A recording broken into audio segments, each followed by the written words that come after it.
Bien-aimé dans le Seigneur, je te salue dans le précieux nom de notre Seigneur Jésus-Christ. Et je suis d'autant plus heureux de te retrouver aujourd'hui dans le cadre de cette nouvelle capsule. Je dis gloire à Dieu qui a permis que nous puissions vivre encore ce moment parce qu'il t'a préservé, il t'a donné la santé, il t'a donné la force de pouvoir justement être debout encore en ce jour. Il t'a donné les moyens financiers pour que tu puisses mettre tes mégas à condition pour pouvoir suivre cette capsule. Il a veillé sur ta famille, il a veillé sur tes avoirs, il a veillé sur toutes tes possessions. Et je lui rends gloire ce matin pour cela. Je lui rends gloire pour ta vie, je lui rends gloire pour tout ce qu'il fait pour toi et pour moi. Et je sais que par rapport à la dernière capsule qui était basée sur la dîme, il t'a encore une fois de plus renouvelé ses grâces et ses bénédictions, prouvant ainsi que ce que dit la parole de Dieu est vrai, qui dit que cherchons premièrement le royaume des cieux et toute autre chose nous seront données par-dessus tout. Et je voudrais aujourd'hui nous faire comprendre à toi et à moi que la direction que prennent nos nouvelles capsules ici est de démontrer que le rapport que nous pouvons avoir avec Dieu n'est pas une chose compliquée, n'est pas une chose qui régit des rites spirituels, sacrificiels, énormes, mais que c'est une relation personnelle d'abord avant tout, que l'homme doit rechercher avec Dieu, une relation d'intimité que l'homme doit rechercher avec Dieu, et que cette relation n'est pas une chose compliquée. Elle devient compliquée lorsque l'on y ajoute des doctrines, lorsque l'on y ajoute des dogmes, lorsque l'on y ajoute la façon de faire des autres à notre façon de vivre le Seigneur. En ce moment, ça devient compliqué, car l'autre a sa façon de rechercher Dieu, et toi, tu devrais avoir ta façon de le rechercher dans l'intimité. Puisqu'il dit dans sa parole que nos corps sont son temple, et qu'à partir du moment où il est dans ton corps, le Seigneur lui-même va te dire de quelle façon justement le rechercher, de quelle façon avoir une certaine forme d'intimité avec lui. Et rechercher le Seigneur est la plus grande chose, j'aimerais le dire aujourd'hui, rechercher le Seigneur par le biais de Jésus-Christ est la plus grande chose que nous, en tant qu'enfants de Dieu, nous puissions avoir comme héritage pour essayer justement,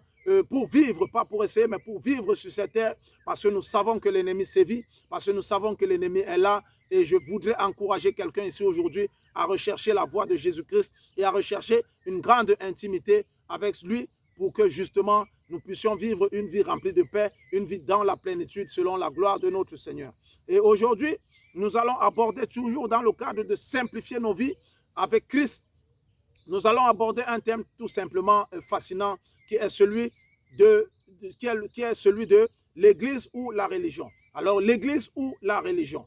Pourquoi ce thème? Ce thème parce que j'ai déjà rencontré de nombreuses personnes, et moi y compris, j'étais dedans, pour croire que parce que je faisais partie d'une religion, j'étais dans l'Église. Alors qu'en réalité, ces deux entités sont d'une différence fondamentale parce que les deux ne sont pas régis par les mêmes règles, les deux ne sont pas régis par le même mode de fonctionnement, les deux ne sont pas régis même par Jésus-Christ.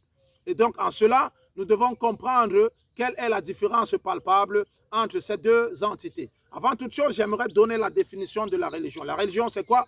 C'est un ensemble de règles déterminées et de croyances définissant un rapport entre l'homme et le divin. Et quand on parle d'un ensemble de règles, vous allez comprendre pourquoi dans beaucoup de religions, par exemple, on va instituer la messe du dimanche à 7h30, à 8h, à 9h, à 10h, et que tout le monde doit y être. Voilà, par exemple, une règle fondamentale. Il y a dans plusieurs religions où on va rencontrer où la dîme est obligatoire, est une nécessité dont on ne peut se passer, et c'est une règle que lorsqu'elle n'est pas appliquée, par exemple, nous ne sommes pas bien vus dans cette communauté.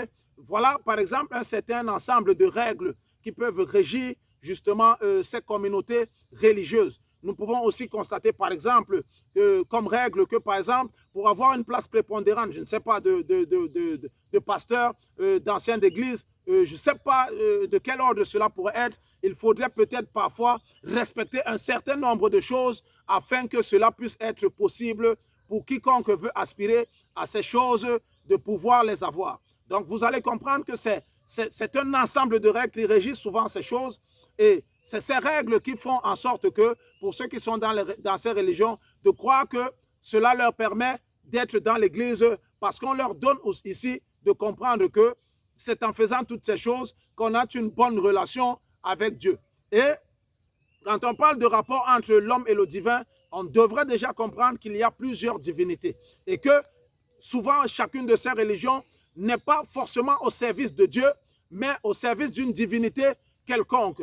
Et peut-être que tu y es, mais tu ne sais pas si c'est le Seigneur que tu sers ou c'est une autre divinité, car les hommes qui vous conduisent parfois dans ces religions ne précisent pas exactement quel Dieu nous sommes en train de servir. Et moi, je parle ici au nom de Jésus-Christ, car c'est de Jésus-Christ qu'il s'agit, car c'est lui seul qui a franchi l'homme du péché, c'est lui seul qui apporte le salut dans la vie de l'homme, c'est lui seul qui permet justement de croire en une guérison miraculeuse, c'est lui seul qui permet de croire à une paix fascinante, c'est lui seul qui permet ici de nous restaurer, de nous renouveler, faisant de l'ancien homme un homme mort et nous renouvelant dans un nouvel homme qui peut maintenant justement établir une certaine connectivité intime entre lui et Dieu. Et donc, apporter cette facilité, ce n'est qu'en Jésus-Christ que nous pouvons la trouver. Mais dans les différentes religions que nous côtoyons, nous allons comprendre que c'est difficile parce que parfois, même pour certaines prières que les hommes ont personnellement et qu'elles veulent, que certaines personnes ont et qu'elles veulent adresser à Dieu, parfois il faut aller vers ces grands gourous, vers ces grands manitous, vers ces hommes dits de Dieu, pour que justement l'on puisse croire que ce n'est que passant par eux que l'exaucement est possible. Mais je voudrais apporter ici la clairvoyance à tous ceux qui vont choisir Jésus-Christ, à tous ceux qui ont choisi Jésus-Christ, de leur dire que dès que tu as Jésus-Christ, mon frère, mon bien-aimé, eh bien tes prières vont directement vers les cieux parce que c'est Jésus-Christ lui-même qui les porte en son sein, puisque c'est à lui que tu t'adresses, disant de toi que ton corps étant le temple du Saint-Esprit, il est en toi. Il n'a même pas parfois besoin que tu demandes certaines choses, il les a déjà accomplies dans ta vie. Et dans le cadre de la religion, il y a plusieurs religions. Il y a par exemple quelques-unes que je vais citer, il y a le bouddhisme, il y a le christianisme. Dans le christianisme, nous retrouvons beaucoup d'églises, beaucoup de religions. Il y a l'hindouisme, il y a l'islam, entre autres. Il y a plusieurs religions comme ça qui régissent le monde. Et le but de ces religions consiste justement à répondre aux besoins sociaux et aussi garantir une certaine paix, entre guillemets, une certaine paix sociale par la croyance à un être tout-puissant qui dicte ses lois et ses commandements. Et ainsi, comme je l'ai dit, étant donné que c'est un rapport entre l'homme et le divin, nous allons comprendre ici que cela garantit une certaine paix. Pourquoi? Parce que lorsque nous allons auprès de ces hommes, selon la doctrine qui nous est enseignée, on va te faire comprendre que si tu ne fais pas ci, si tu ne fais pas ça, tu seras frappé. Et à partir de là, tu es obligé déjà toi-même de t'arranger dans une certaine façon de vivre. Tu es obligé de te constituer une certaine façon d'être, d'éviter d'offenser les uns, d'éviter de faire du mal aux autres, parce que le karma pourrait te frapper par le biais du divin que tu es en train de servir dans cette religion. Cela n'est pas faux, mais je voudrais dire ici aujourd'hui que la transformation palpable, même réellement, dans la vie de tout homme, est souvent donnée par Jésus-Christ, parce qu'une fois que l'homme a donné sa vie en Jésus-Christ, on dit qu'il devient une nouvelle créature, et pas dans son subconscient, dans son esprit, puisque le Saint-Esprit, par le biais de Jésus-Christ, habite déjà en lui, lui-même saura déjà délaisser un certain nombre de choses. Mais dans ces religions, pour que tu délaisses un certain nombre de choses, ce sont des règles fondamentales que l'on te donne et c'est par rapport à ces règles que tu vis. Et lorsque tu te mets déjà à lutter contre ces règles, bien que tu les appliques au fond de ton cœur, tu ne cesses de commettre ces erreurs et donc tu ne cesses de continuer de pécher parce que parfois tu les fais contre ta volonté alors que lorsque tu es en Jésus-Christ, ces règles dégagent de ta vie de façon naturelle car ce sont des démons que la présence de la lumière du Saint-Esprit dans ta vie aura déjà chassé. Mais quand c'est un ensemble de règles, mon frère, tu te bats et parce que tu te bats, la vie du péché est encore en toi et il est difficile. Même si tu n'exposes pas cette vie cachée en toi, elle se manifeste quand même parce que tu ne fais que suivre certaines règles et certaines doctrines. Et comme je l'ai dit tout à l'heure, il y a plusieurs religions. Mais regardons aussi la définition en ce qui concerne l'Église. L'Église, c'est quoi? L'Église, c'est l'assemblée de chrétiens. Une règle toute simple. L'Église, c'est l'assemblée de chrétiens. Ici, on ne parle pas de règles, on ne parle pas de doctrine, on ne parle pas de croyance. C'est une assemblée de chrétiens. Et donc, il n'y a qu'une seule assemblée de chrétiens. Donc, une seule Église. Une seule Église. Une seule Église, bien-aimée. Par rapport à la religion dont il y en a plusieurs, l'Église du Christ, il n'y en a qu'une seule. Et c'est l'assemblée des chrétiens. Et je voudrais dire ici, avant toute chose, Parce que nous avons l'habitude de confondre les choses, de croire que l'église c'est un bâtiment. L'église n'est pas un bâtiment. L'église est en Christ. L'église est en Christ et l'église c'est toi, l'église c'est moi, c'est nous qui formons le corps de Christ. Et le Christ n'a qu'un seul corps, donc lui il est la tête et donc nous sommes les différents membres. Et dans ce sens, il n'y a qu'une seule église qui existe. Et l'église n'est pas la religion, parce que ce n'est pas parce que nous nous assemblons dans un lieu suivant un certain nombre de règles et de doctrines que nous sommes dans l'église. L'église se trouve en Jésus-Christ et pour être en Jésus-Christ, il faut avoir confessé le Seigneur, il faut avoir cru au Seigneur Jésus-Christ pour faire partie du corps du Christ. Alléluia. Pour faire partie du corps du Christ. Et donc, c'est ce que c'est que l'église. Si je peux encore donner une autre définition, je dirais que c'est un ensemble de fidèles unis dans une communion particulière en Jésus-Christ. Vous comprenez qu'ici, lorsqu'on parle d'un ensemble de fidèles unis, on parle du corps de Christ. Le corps n'est pas sur un corps, les bras ne sont pas détachés, les bras ne sont pas détachés du reste du corps. C'est dans l'unité que nous formons l'église de Christ. Cependant, nous avons des religions aujourd'hui où le nom de Christ est prêché, mais qui ne s'entendent pas. Certaines de ces religions dénigrant la façon de fonctionner de d'autres, et ainsi de suite. Et nous pouvons comprendre qu'à partir du moment où il y a cette division dans le corps de Christ, nous devenons religieux parce que dans Christ, il n'y a pas de séparation. Dans Christ, il n'y a pas de division. Dans Christ, c'est l'unité conforme du corps. Donc, tu peux être dans une religion bien-aimée, mais tu n'es pas dans le corps de Christ. Parce que ta religion est régie par des dogmes, par des doctrines. Tandis que le corps de Christ ne demande pas toutes ces choses. Le corps de Christ nécessite simplement que tu crois en Jésus-Christ et que tu retrouves tes frères et tes sœurs. Que dit la parole de Dieu? La parole de Dieu dit que là où 2 ou 3 sont assemblés en son nom, le Seigneur est au milieu d'eux. Et qu'à partir de ce moment, lorsque tu rencontres quelqu'un qui croit en Christ, eh bien toi et lui, vous formez le corps du Christ. Il n'a pas dit là où il y a 1000 qui sont assemblés. Il dit là où il y a 2 ou 3 qui sont assemblés. Dès que tu rencontres ton frère qui te dit, mon frère, je crois en Jésus-Christ, vous formez déjà l'église de Christ. Et au milieu de vous, le Saint-Esprit va agir parce qu'il va apporter une certaine forme d'exhortation mutuelle qui vous permettra de grandir. Mais pour parler déjà du corps du Christ, lisons un peu dans le livre de Colossiens 3, chapitre 15. Colossiens 3, chapitre 15, pour comprendre ce que c'est que véritablement le corps du Christ. Et que la paix de Christ, à laquelle vous avez été appelés pour former un seul corps, règne dans vos cœurs. Et soyez reconnaissants. Et soyez reconnaissants. Relis, mon frère. Et que la paix de Christ, Et que la paix de Christ, à laquelle vous avez été appelés à pour laquelle former tu as un seul été corps, appelé pour former un seul corps, comme je le disais tout à l'heure, règne dans vos cœurs. règne dans vos cœurs Et soyez reconnaissants. et soyez reconnaissants. Est-ce que dans ce verset, on parle d'un bâtiment? Est-ce que dans ce verset, on parle d'une religion? On parle du cœur et de l'unité dans le corps de Christ. Pour te faire comprendre que, mon frère, si tu es dans une religion, tu n'es pas dans l'église du Christ, si tu n'as pas encore accepté Christ dans ton cœur.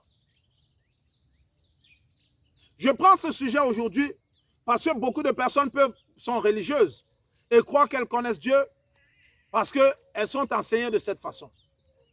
Mais je voudrais dire à quelqu'un ici aujourd'hui que même par rapport au fait que tu sois assis dans une église pendant 50 ans, dans une religion pendant 50 ans, et que tu ne connaisses pas un certain nombre de choses sur Christ, démontre que tu n'es que dans une cacophonie parce que le Christ ne s'est pas révélé à toi. Parce que tu suis les dogmes d'une certaine personne.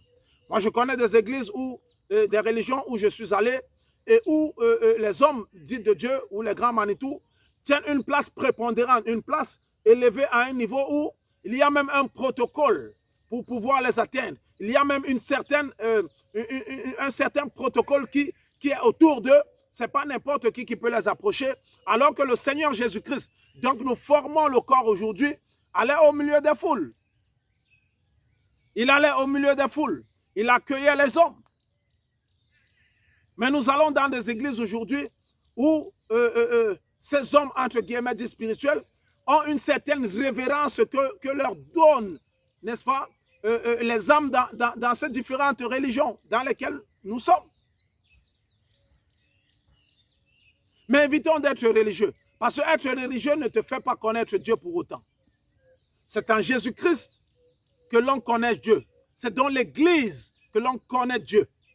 Parce que Jésus-Christ va se révéler en toi et il va te donner la capacité de connaître qui il est et ce qu'il attend de toi. Ce n'est pas dans la religion. Parce que dans la religion, les gens conduisent aujourd'hui d'autres selon leurs intérêts, manipulant ainsi des versets de manière à amener les hommes à croire que c'est selon ce qu'ils disent qui doit être fait, alors que la révélation de la parole de Dieu ne dit pas la même chose. Il faudrait éviter d'être dans la religion aujourd'hui, parce qu'à cause de la religion, la doctrine qui t'est prêchée peut t'amener justement à croire que c'est selon cette façon-là que le Seigneur fonctionne, alors que le Seigneur te veut en lui, te permettant ainsi de mieux le connaître. Ce n'est pas parce qu'on est assis dans une religion le dimanche ou que l'on assiste à toutes les réunions. Ce n'est pas parce que l'on y est pour balayer, je ne sais pas, pour faire toutes les commissions qui nous ont été données par le grand Manitou, que cela signifie que nous sommes en train de servir Dieu. Nous servons Dieu lorsque nous commençons à l'accepter dans notre cœur. Lorsqu'il commence à se révéler à nous, nous commençons alors à manifester des fruits qui démontrent que nous sommes dans le service de Dieu. L'Église, ce n'est pas un bâtiment. L'Église, c'est le cœur de l'homme. Et s'il y avait une seule vraie religion qui devait exister, écoutons ce que dit Jacques à ce sujet. Jacques dit, la religion pure et sans tâche devant Dieu notre Père consiste à visiter les orphelins et les veuves dans leur affliction et de se préserver des souillures de ce monde. Ça veut dire que si une religion devrait exister, ce n'est pas une question de bâtiment, mon frère. Ce n'est pas une question de dogme, de doctrine. Ce n'est pas une question de grand Manitou qui nous dit, écoutez, levons-nous pour prier, asseyons-nous pour prier, couchons-nous pour pleurer. Mais la vraie religion consisterait à visiter les orphelins et les veuves dans leur affliction. C'est-à-dire d'aider les plus démunis. D'aider les plus démunis. D'aider ceux qui sont faibles. D'aider ceux qui sont en manque d'un certain nombre de choses. Voilà en quoi consisterait même la vraie religion. Ça veut dire que même les ONG qui aujourd'hui pensent aux intérêts des plus démunis, des handicapés, des aveugles. Ces ONG sont de véritables religions. Parce qu'elles font ce que recommande la parole de Dieu, qui est d'aider les plus démunis. Mais ce n'est pas ce que nous rencontrons dans les religions que nous fréquentons aujourd'hui. Aujourd'hui, dans les religions que nous fréquentons, les hommes de Dieu sont les plus beaux, sont les mieux habillés. Les hommes de Dieu ont tout, tandis que les chrétiens, les fidèles, croupissent dans une vie décadente de pauvreté. Ils n'évoluent pas. C'est parce qu'ils sont pillés même par ces grands gourous qui régissent souvent ces différentes religions. Or, ici, on dit que la véritable religion est celle qui devrait apporter l'assistance à ceux qui sont dans le besoin. Ça veut dire que, mon frère, lorsque tu es même dans une religion, dite entre guillemets église, comme on aime le dire souvent, normalement, si tu n'as pas de chaussures, ton pasteur devra enlever la sienne, le prêtre devra enlever la sienne, le pape, je ne sais pas qui est devant toi, devra enlever la sienne de chaussures et te donner. Mais est-ce que nous vivons ça dans les religions que nous visitons aujourd'hui? La vraie religion, c'est celle que décrit Jacques. Et l'Église, en elle-même, c'est une assemblée. Et quand on parle d'assemblée, on ne parle pas de bâtiment.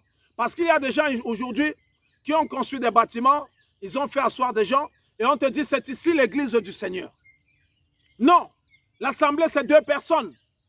Ce n'est pas 1000 personnes. L'assemblée, c'est lorsqu'on se rencontre entre frères et sœurs. Nous formons déjà une assemblée.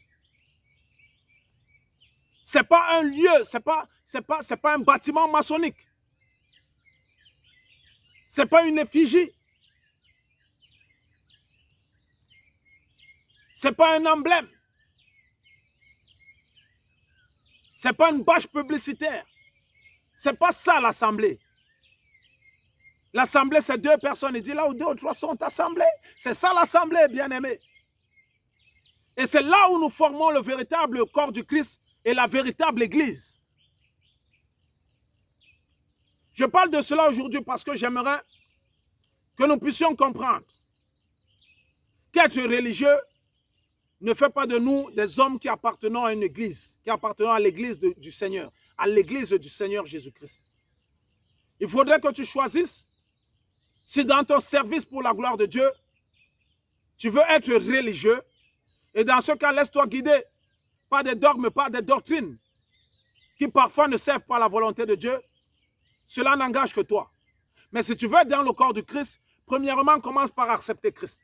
Une fois que tu as accepté Christ, permets à Christ de se révéler à toi au travers des différents enseignements que tu peux recevoir, que le Saint-Esprit en toi atteste ce qui est bon, ce qui est palpable, ce qui devrait t'aider à grandir. Et établis-toi une relation personnelle avec Christ. Parce qu'il a dit que sur nous, nous sommes des pierres et que sur nous, il va bâtir son église, qui est son corps.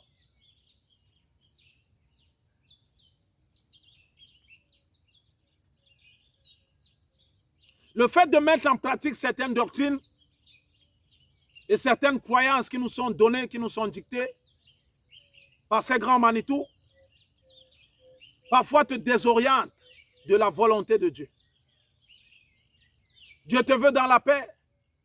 Dieu te veut dans la tranquillité de l'esprit. Je ne suis pas en train de dire ici à quelqu'un de ne pas aller dans une assemblée, puisque je viens de vous dire que c'est les assemblées qui forment le corps du Christ. Mais lorsque tu es dans une assemblée, entre guillemets, ne sois pas religieux dans cette assemblée. Ne sois pas dans la religion, mais sois dans le corps du Christ, c'est-à-dire en recherchant par le biais de l'esprit ce qui est bon et ce qui est agréable. Et la capacité que même lorsque les Écritures sont citées, qu'au retour dans ta maison, que tu étudies toi-même cette parole et que l'Esprit en toi atteste si ce qui t'a été donné est une nourriture bonne à prendre. Parce que les versets bibliques peuvent être manipulés, bien-aimés, et te conduire en enfer. Et quand on parle de l'enfer ici, on parle de l'enfer psychologique. Parce que tu croiras être en train de faire ce qui est nécessaire, alors qu'en réalité, telle n'est pas la volonté du Seigneur pour toi.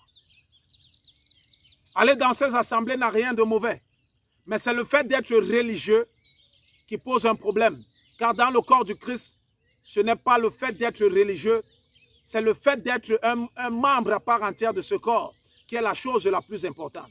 Aujourd'hui, les églises sont divisées, les églises sont séparées. Nous avons des hommes qui deviennent de plus en plus puissants, économiquement parlant, parce qu'ils dépouillent les autres.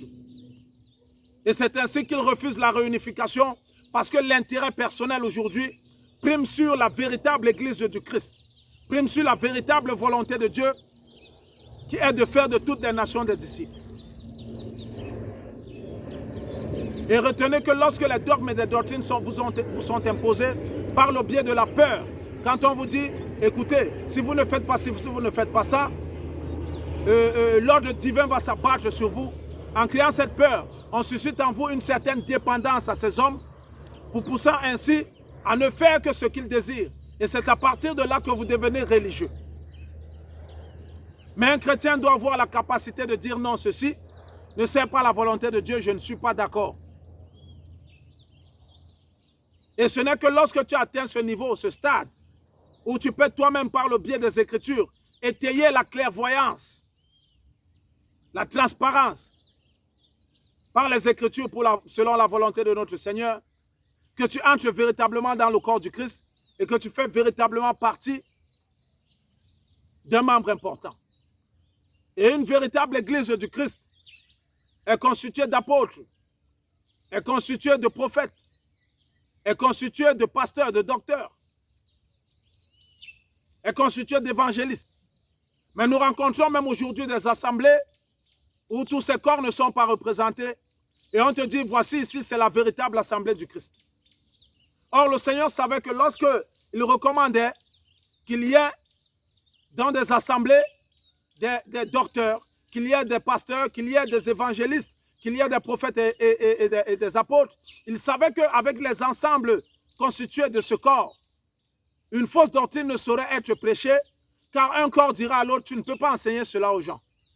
Et les gens ayant compris cela, ils ont subdivisé l'église du Christ, formant ainsi de petites assemblées dans lesquelles une seule personne est à la tête, il est le grand Manitou et il dirige tout selon sa volonté. Et il te dit, les 5 ministères me sont donnés, je suis apôtre, je suis pasteur, je suis évangéliste, je suis docteur, je suis prophète.